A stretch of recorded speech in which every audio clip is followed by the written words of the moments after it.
Okay, so wanted to kind of go over, I've put a lot out here on YouTube recently, but wanted to go over something we've kind of as coaches sat around and discussed, and I'm sure this is probably something that would apply to really anybody, whether you're a player or a coach or just a person who's in a situation.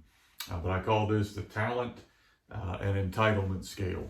So basically, we're going to use it kind of as if you're a player or a coach, but you could take this and use this scale and apply it to really anything in your job or any situation really that you're involved in. So basically the idea is there's four quadrants of this scale. So the vertical axis is going to talk about talent, and that can be relative to whatever you want it to be. So talent is something that, obviously you can improve on. So something you can work to get better at.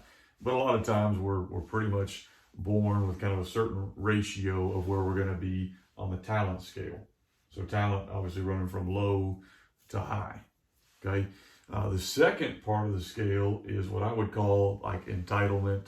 You can maybe put a different word there, but basically it's how we treat others or how we sometimes follow the rules or behave or whatever that might be.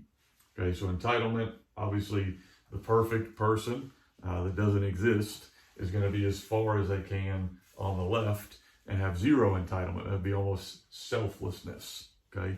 And then the wrong end of the scale comes over to where you are completely entitled, or you could put selfish there, probably would be another word you could put, okay? This is something that we really can control. Talent, not as much. There are ways we could improve in it. But this part of it, we do have a lot of control over how we act, how we treat people, how selfish we are or are not. We're just going to kind of put it under entitlement. So there's four quadrants to this scale. Obviously, we'll start with talent on the bottom. So if you are low on talent and low on entitlement, this is probably where I lived most of my life as an athlete. You're going to be over here. This is somebody we would call like a hard worker. Okay. This is somebody who, is kind of a glue to the team. Somebody who's going to be extremely important to what we're doing. Hopefully they can kind of work up on their talent, but the fact that they're not entitled makes them fun to be around. These are people that we like having in our organization, or if we're a coach, we like having them on our team, or if we are an employer, we like having these people. We do want to try to work with them to get better and more talented. But this is not a bad place to be. Not a bad place to be. Okay. We don't have a lot of entitlement. We don't have a ton of talent. Not a horrible place to be. Okay. As we work up in talent, okay, we get to almost what we would call the dream employee or the dream athlete or whatever you want to put it. This is the perfect spot.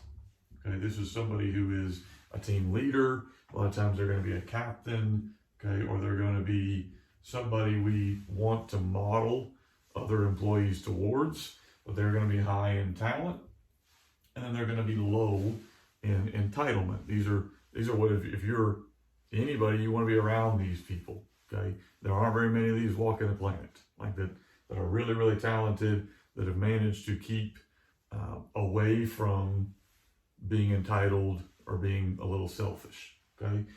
So this is kind of where you want to be, in my opinion, if you are an athlete, a coach, whatever you might want to be. If you can work on this side of the world on entitlement, you're going to have a chance to be pretty successful. Even if you don't have a ton of talent, I'm a good example of this. If you're going to try to stay nice to people and treat people well and show up on time and put in the work and do everything you're asked, then you're going to be probably pretty successful. If you're fortunate and you have those qualities plus you're talented, these are the guys or girls, depending on what we're involved with, that make something special. I had a team full of these kind of kids this year. Made it a lot of fun to coach. Really talented group. Okay. Don't always get that, right? Then, unfortunately, we got to go over to the other side of the scale. Right? So now we go over to where I think a lot of elite athletes kind of live, is in this area. elite athletes, okay, or a lot of times you'll call them like a prima donna. Not sure I'm spelling that right, but close enough. So the idea of these are people that are really, really talented, but sometimes they can be really, really difficult to put up with, especially if they end up like over here on the scale, you know, or far over here to this world. A lot of times you'll put up with these because they do have an elite skill set or ability or something you need, but you don't really enjoy being around those people very much. Okay, so you can see elite athletes will be here, or premier talents, maybe if you're in the medical field and, you know, a great surgeon or whatever that might be. They do a great job, but really we like the job they do, but we don't really enjoy being around them. We don't really want to cheer for their success because they're just kind of hard to want to cheer for. This is not a great place to be, simply because if you're in this area and you're, let's say, right here, and they're able to recruit somebody else over, or somebody else comes into the organization that's above you in talent, then you're quickly going to be dismissed and got rid of because nobody really wants to put up with the trouble. You know, a lot of times we will put up with this in our organization, you know, whatever it might be, because they're bringing something great to the table. Okay, so these are the areas we want to live. This is an area we would be okay maybe to put up with some stuff because they're bringing something to the table that really helps us. Where you don't want to be is the bottom right. You don't want to be in this world. This is like the type of person that nobody wants to be around because they are entitled for no reason. You know, so I don't even know what we would call this, but this is a bad place to be. Okay. This is a place where, unfortunately, more and more people are ending up. I don't really understand why it is that we want to be entitled, but we're not really bringing anything to the table. This is a place where a lot of times cancers to the team.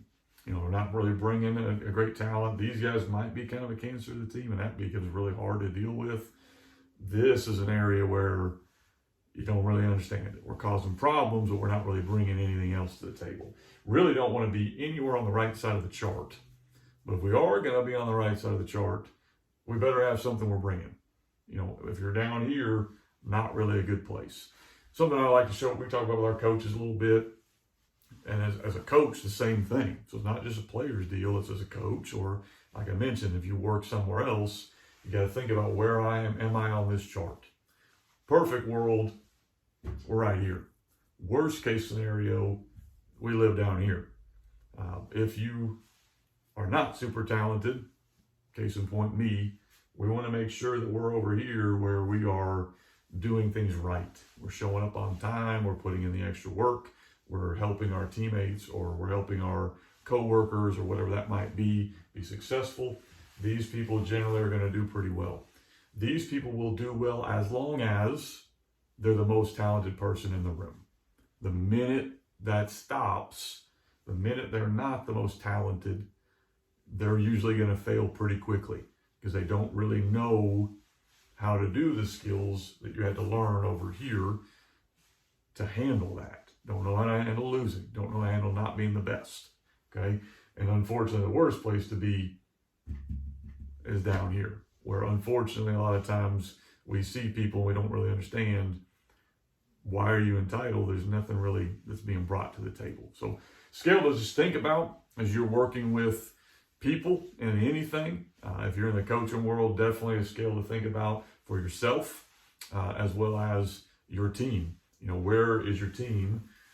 If you've got a bunch of kids over in this area, we got to figure out a way to bring everybody over to this area. I think that's the goal of every coach. We want to coach these kids, but there aren't very many of these kids. So you got to kind of figure out, how am I going to get all of my kids to slide this direction on the scale, and then through work, slide this direction on the scale.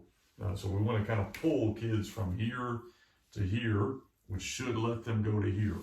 Or if we have an elite type skill, we want to do all we can to pull them that direction. That's kind of our goal if you're working with people, is to get them moving this direction. Unfortunately, a lot of times when the culture is left unchecked, most people's natural instinct is to move this direction, to move to where it's about them, not about putting in the work or earning what they need to earn. So hopefully this gives you at least something to think about. I'm sure in the comments you debate and go ahead with whatever you want to say in there, but this is the scale I've found to be kind of useful when looking at what does our team kind of look like right now, what does our coaching staff look like right now, and I think it could be useful really even outside of sports in any kind of organization.